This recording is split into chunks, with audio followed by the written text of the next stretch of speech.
নাম কি? মালেকা। হ্যাঁ, তুমি না বলছো কাজে যাবা? কাজে যাইতাম না, আমি 1.5 মাস হয়ে যাই, এখন পর্যন্ত কাজ দেন, আমি দেশে যাই। আচ্ছা, কোম্পানির বলে দিচ্ছে কাজ দিয়ে দিবে। না, আমি দেশে যাই না। তো দেশে গেলে 3.5 লাখ টাকা লাগবে। 3.5 লাখ টাকা তোমার ফ্যামিলির দিতে বলো। দালালরা টাকা দিছি না, আমি আমার 3 মাস 4 মাস হয়ে গেছে গা। দালালে টাকা দিছো কত? 35,000। তো 35,000 কি তোর বাপের চোদান্য টাকা? মানে মাগিরা একটা টিকিটের দাম হইলো 90,000 টাকা। 35,000 টাকা দিয়ে কি মানে টাকা চোদায় আয়? 3.5 লাখ টাকা হলো খরচ। রিটার্ন আছে আমার আরো 1 মাসের বেতন। ফাইজলামি চোদাইতে গেছে, বাড়ির ঠেলায় ধুলো ওড়ায় লাইব। সুন্দর মতন কাজ দিব, কাজে যাবি।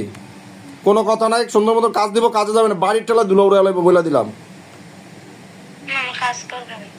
কাজ করবেন না, টাকা অফিসে পাইবেন। ঠিক আছে, অফিসে কোনো ডিক্লার না হইলে কাজ যাইতে।